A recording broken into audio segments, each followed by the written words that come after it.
আসসালামু আলাইকুম, welcome back to cooking story by Monalisa. আজকে আপনাদের সাথে কোনো প্রকার চাল ছাড়া ঝরঝরে জর্দা পোলাও রেসিপি শেয়ার করব। আপনারা হয়তো অনেকে অবাক হচ্ছেন চাল ছাড়া কিভাবে জর্দা পোলাও সম্ভব। অবশ্যই সম্ভব। আজকে আমি একটু ভিন্ন পদ্ধতিতে জর্দা পোলাও তৈরি করব। আশা করি আজকের রেসিপিটি ভালো লাগবে। রেসিপি ভালো লাগলে প্লিজ একটি লাইক দিয়ে দেবেন এবং চ্যানেলটি সাবস্ক্রাইব করে পাশে থাকা বেল আইকনটি প্রেস করে দিবেন। প্রথমে আমি রেসিপির জন্য এখানে আটা দিয়ে চুই পিঠা তৈরি করব। তার জন্য এখানে নিয়েছি হাফ কাপ আটা, দিয়ে দিচ্ছি 1 চিমটির মতো লবণ। এবার হালকা উষ্ণ গরম পানি দিয়ে খুব ভালো করে আটার সাথে মিশিয়ে নিচ্ছি। মিশিয়ে নেওয়া হয়ে গেলে এবার আমি ডোটা মেখে নিচ্ছি। অবশ্যই অল্প করে পানি দিবেন, ডোটা কিন্তু খুব বেশি নরম করা যাবে না। এবার ডোর থেকে অল্প পরিমাণ ডো নিয়ে ডো থেকে চুই পিঠা তৈরি করে নিব। আপনাদের স্ক্রিনে দেখিয়ে বুঝিয়ে নিতে হবে আমি কিভাবে তৈরি করে নিচ্ছি।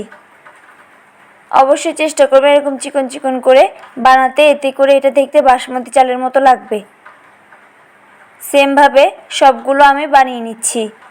এইভাবে আমি 3 থেকে 4 দিন বানিয়ে নিয়েছি। এখানে প্রায় 2.5 কাপের মতো আটা দিয়ে আমি চুই পিঠা বানিয়েছি।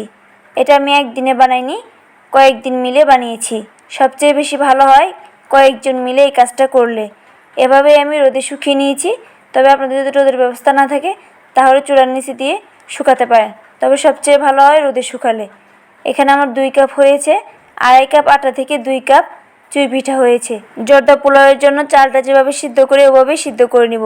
তার জন্য এখানে আমি পর্যাপ্ত পরিমাণ পানি দিয়ে পানিটা গরম করে তার মধ্যে সামান্য একটু তেল আর 1 চা চামচ জর্দার রং দিয়ে দিলাম। জর্দার রংটা দিয়ে খুব ভালো করে মিশিয়ে যখন বলক চলে আসবে তখন আমি চুইটা দিয়ে 4 থেকে 5 মিনিট সেদ্ধ করে নিয়েছি। 50% কুক করলে হয়ে যাবে। তারপর আমি একটা স্ট্রেনারে ঢেলে ঠান্ডা পানি দিয়ে চুইগুলো খুব ভালো করে ধুয়ে নিয়েছি।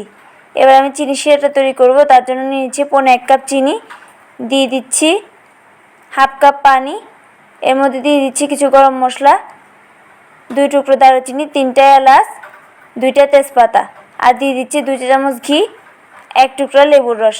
লেবুর রসটা দিলে এই জর্দাটা খুব বেশি ঝরঝরে হবে। আপনারা হয়তো অনেকে অনেকভাবে চুই খেয়ে দেখেছেন, একবার এভাবে জর্দা পোলাও করে খেয়ে দেখবেন, ইনশাল্লাহ আপনাদের ভালো লাগবে।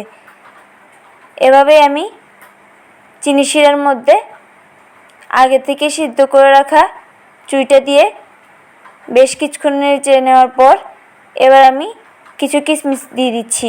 আপনারা আপনাদের পছন্দ অনুযায়ী যে কোনো ড্রাই ফ্রুটস ইউজ করতে পারেন। এভাবেই চুলাটা স্লো ফ্লেমে রেখে কিছুক্ষণ ঢেকে তারপর আমি চুলাটা অফ করে দিয়ে আরও 5 মিনিটের মতো ঢেকে রেখে দিয়েছিলাম।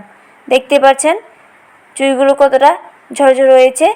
এবার আমি চুইয়ে থাকা গরম মশলাটা উঠিয়ে নিচ্ছি। অবশ্যই পরিবেশনের আগে গরম মশলাগুলো তুলে নেবেন, এতে করে খাওয়ার সময় আর দাঁতের নিচে পড়ার সম্ভাবনা থাকে না। দেখতেই পাচ্ছেন কতটা পারফেক্ট এবং ঝরঝরে হয়েছে। এই ঝরঝরে জর্দা পোলাওটা দেখতে যেমন সুন্দর, খেতেও অনেক বেশি মজা হয়েছে। আপনারা কোনো প্রকার চাল ছাড়া এভাবে চুই বানিয়ে জর্দা পোলাও করে খেয়ে দেখবেন, ইনশাল্লাহ আপনাদের ভালো লাগবে। এরকম আরও রেসিপি পেতে চ্যানেলটি সাবস্ক্রাইব করে পাশে থাকা বেল আইকনটি প্রেস করে দিবেন। আর যারা ফেসবুক থেকে দেখছেন অবশ্যই পেজটি ফলো করে দিবেন। আজকের মতো এখানেই বিদায় নিচ্ছি। দেখা হবে পরবর্তী কোনো রেসিপি নিয়ে। সেই পর্যন্ত সবাই ভালো থাকবেন। আল্লাহ হাফেজ।